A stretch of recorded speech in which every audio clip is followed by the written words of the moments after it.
Hey there guys, what's up? My life is told by Matt here. Well, the comment was made on my first video about what game to review. Kyber Collector, who actually happens to be a buddy of mine in real life, has tasked me with the extraordinary honor of reviewing none other than Paper Dungeons. Now, real quick, there are hundreds, literally hundreds of board game reviewers out there. The oldest and most famous probably being The Dice Tower, run by a man named Tom Vasel, who pretty much introduced me to modern board games. Now, before watching his videos, I thought board games peaked with Monopoly, Life, and Guess Who. Those games were, I don't know, boring. I mean, at the time, we didn't know any better, but we played them and we thought, hey, this is fun. But deep down, it really wasn't, was it? It was just like structured suffering with a rule book. And nobody played Monopoly right anyways. What did the free parking space do in your home? I'm actually curious. Leave comments down below and let me know. Anyway, the point is that despite the sheer number of board game reviewers out there, most of them follow the same formula. They show you how to play and then they give you their thoughts. I plan to do the same. And now that I shouted out one of the greatest board game review channels out there, here we go. Paper Dungeons is a roll and write game for 1 to 8 players. Good God. I couldn't think of a worse thing than playing this with 7 other people. And I couldn't think of something more appropriate than this game being so self-aware of its key demographic of players, they created it for people who are willing to play by themselves. We all know what those people look like, right? They look like me. Because that's exactly why I bought the game. I enjoy playing these things by myself, and I tend to have the most fun when I do. This game claims to recreate the feeling of a dungeon crawler. You'll control a classic party of adventurers, a warrior, a wizard, a cleric, and a rogue. The RPG starter pack we all need. The game runs on a clock of 8 rounds. Each round, you're gonna roll 6 dice and you're gonna pick 3 of them to take specific actions. These actions include leveling up your heroes, crafting items, hoarding potions like an anxious Skyrim player, or exploring deeper into the dungeon to fight minions and grab treasure. But before you get too excited, let's talk about the dice because oh boy, there is math. Basic math. This game is essentially a math quiz with a fantasy theme. Each round, you're gonna roll 6 dice and you're gonna check for 2 things. Do you see 3 or more clovers? Do you see 3 or more skulls? If either of those things happens to be true, congratulations, you get to roll again. Just keep doing this until there are no more than 2 clovers or 2 skulls. Then, take damage immediately depending on how many skulls have been rolled. Once again, there can be no more than 2. So essentially, you're gonna take 1 or 2 punches to the face. Or maybe not, I don't know, depends if you didn't roll any skulls. And yes, this is literally how the game punishes you without you even doing anything wrong. Eat your heart out, RNG. Also, the dice come in 2 colors, black and white. But not just for style points. You see, this actually dictates which heroes can level up. At the start of the game, each of your heroes is going to be assigned a training color, 2 in black, 2 in white. If you want to level them up, you must use a die that matches both their color and the class symbol. You want to level up your white trained warrior? God, that sounded bad saying out loud. But great. Grab a white die with a white sword on it, and in the most thrilling act of heroism you've ever seen, you just write a number into a box. Yeah, adventure. Oh, and there's a wild face die, the clover. It lets you basically level up whoever you want. Doesn't matter what color, it doesn't matter what class. Party. The only other special face are these boots here, which lets you move 3 spaces in the dungeon. Usually, you could only move 2 spaces with any other die. Look at him running all fast. In his wee little boots.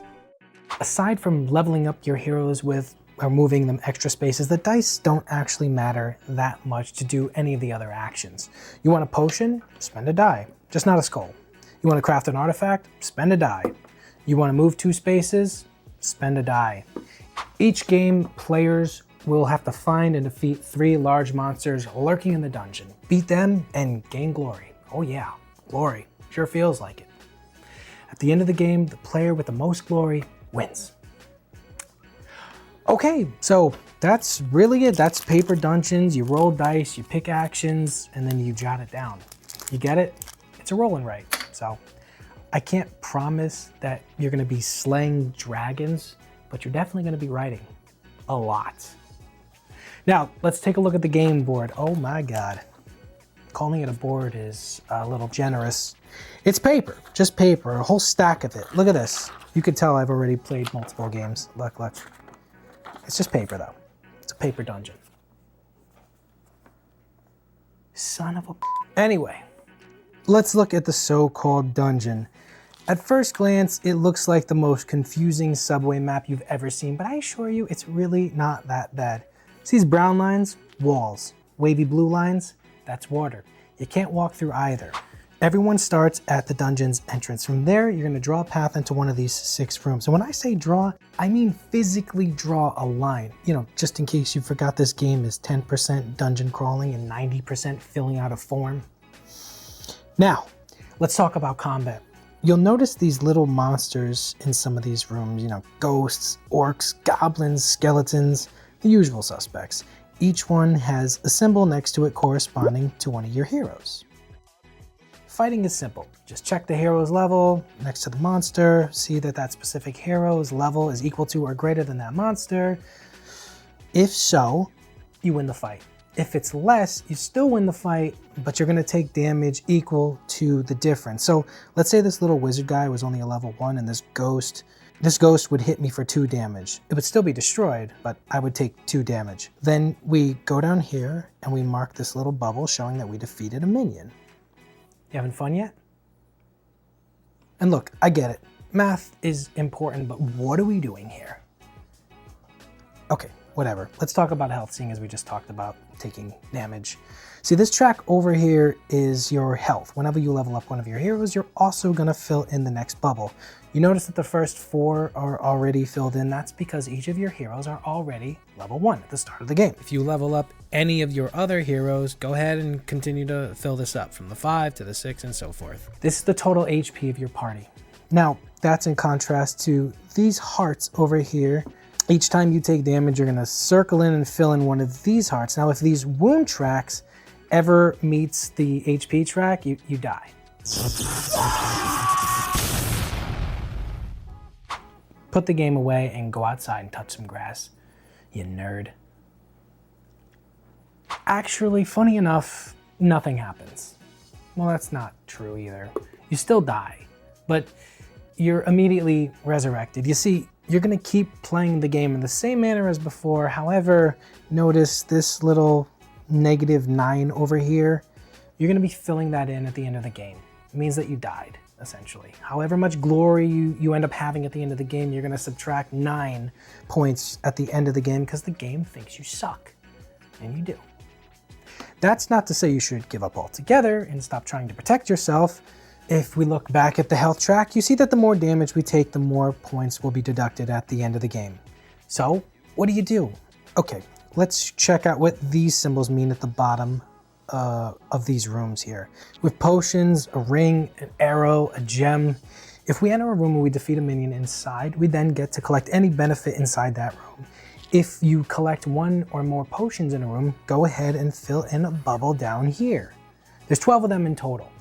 You'll notice that there are 2 hearts below each vial. That means that for each potion you circle in, you're basically gonna gain 2 free hit points. So the next time you take damage, instead of taking it to your total life from this side of the paper, you're just gonna bubble in one of these vials instead.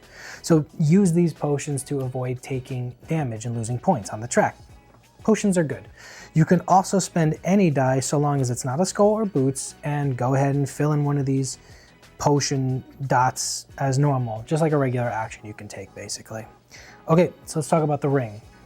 The ring's gonna allow us to come over here and circle in 1/2 of one of these craftable items. There's a flaming sword, there's a wizard staff, a pendant, a cloak. You get the picture, right?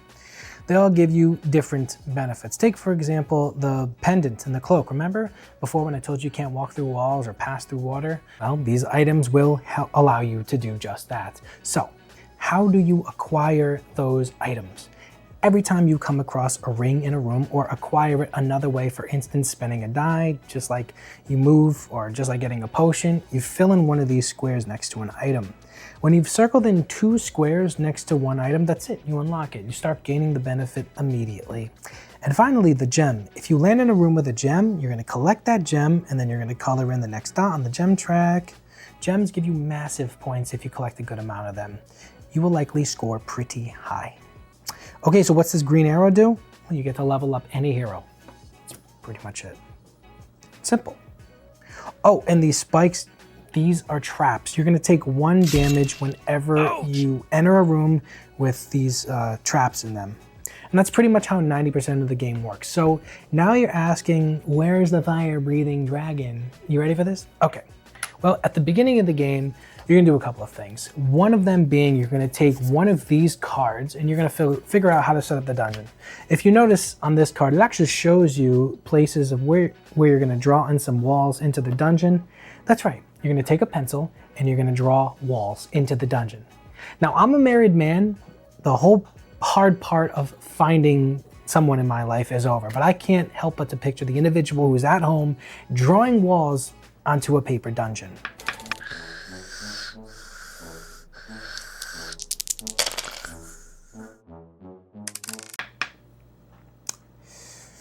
Yeah, that's me. That's probably how my wife sees me doing this. So, let's see. Oh yeah. Once the dungeon is set up, you're now going to add in 3 of the game's boss monsters. You'll notice here that there are 3 of them on this card, labeled 1, 2, and 3. So go to your dungeon and go ahead and write those numbers into the same spaces. Now on the back of these cards, you're gonna see that each card shows which boss monsters will be in the dungeon and where to place them. Now I want you to take a look at these bad boys. The Minotaur, the Gargoyle, the Vampire, the Dragon, the Giant, an Elemental. Look, a Lich. Look at this artwork too. I mean, the artwork makes you want to play. But let's take a look at how strong they are. Let's look at the stats, because I'm a stat guy. And this is about when you realize that all the level 1 bosses have the same stats. The level 2 boss monsters are a little stronger, but they too have the same stats. And yeah, same goes for the level 3. That sucks. Apart from a few symbols here on the right, these cards do essentially the same thing. So really there's no difference about fighting the dragon or the lich apart from which hero will deal the most damage to them. So you're probably wondering, how do you even fight a boss monster? Well, as you explore the dungeon, you're going to have a chance to visit a room with a boss monster in it. You don't fight it when you enter that room. You see, that would make too much sense. Instead, if you notice up here, the game's going to tell you at which point you're going to fight the boss monster. In this case, after the 3rd round, after you take your 9th action, and by the way, these boxes up here are for you to write the number of the die of the action that you're taking. Anyway, after the 3rd round, after you take your 9th action, you're automatically going to be fighting the first boss monster, only if you entered the square they occupied in the dungeon. So, how does the boss fight work? Well, in the case of boss monsters, your entire party will work together to take them down. So you add the levels of all your heroes. You see the symbol? This means that that type of hero counts for double. So let's say our warrior is level 3, our wizard is level 3, our cleric is 1, and our rogue is a level 2. Let's say we're facing this gargoyle. Now, notice the wizard is worth double when fighting this gargoyle. So we add 3 for our warrior, we add 6 for our wizard because he's double, we add 1 for our cleric and 2 for our rogue, for a total of 12. We now check the gargoyle to see how we did. We see here that when fighting the gargoyle, we need at least 9 in order to defeat him. We have 12, so we know we're gonna defeat him, but notice this says 13. Well, we don't have 13, so we're gonna have to reference this one instead, because that's the best we can do. We defeat him, we gain 2 glory points, and we're gonna take 3 damage. If we had just 1 more level, and let's say we had 13, notice we would have gained more points and taken less damage. So the game does reward you for leveling up the correct heroes. Level 2 monsters are going to require you to be stronger, and your level 3s are the strongest of all. So it's strongly recommended, no. It is very, very necessary to level up heroes based on which monsters you're going to be fighting in the dungeon next. At the end of the game, after all the rounds, you come down here and you start filling in the sheet in order to see how many points you got. The player with the most points is the winner. If you're playing solo like I do, you basically always just end the game by yourself. lonely and afraid, like how you started. But, you play for a high score at that point. Check how you did previously, in your old games. You come here and, just compare it, I guess. So that's it. That's Paper Dungeons. I really didn't include all the rules. To be honest, it's more the same type of thing. For instance, the game gives you objective cards that lets you choose special abilities. Look at the beginning of the game, like this one. Literally says, don't take damage from traps. That's broken. But nothing that's gonna make you feel like you're walking through an actual dungeon, I'm afraid. Yes, unfortunately, you're gonna hope you feel like a badass, but you're gonna end up looking like the kid who eats lunch by himself at school. You're rolling dice, you're checking the results, and you're writing down what you do. In some ways, that's also what D&D is, but this is D&D without the substance. You see, D&D is actually usually captivating. It challenges your thinking, your morals, by allowing you to see the consequences of the choices that you make. This game seems like it's trying to do that, but where it falls short, and I mean really short, is in doing exactly that. I literally only feel like I'm writing down numbers and doing basic arithmetic on my kitchen table. Funny, I used to run away from activities like this when I was younger, and here I am now buying something with my hard-earned money, forcing myself to do it again. My final score for this game is a 5 out of 10. Unless you're on a long flight, this one is a miss for me. The artwork and mechanics are solid, but the vision overall and the execution is lackluster, to say the least. So that's my review of Paper Dungeons. I hope you all enjoyed. Please remember to leave a like. I would really appreciate you subscribing to my channel. It would mean the world to me. I'm trying to get to 100 subscribers by the end of next month. That would be my goal. So if you can also share this, I would be forever grateful. Also, remember guys, this was just for fun. I hope I didn't offend anybody. Self-deprecating humor is such a stress reliever. Don't take it too seriously. And finally, I'm curious, after seeing the review, would you play Paper Dungeons? Till next time, this is Life as Told by Matt, signing off. Good night.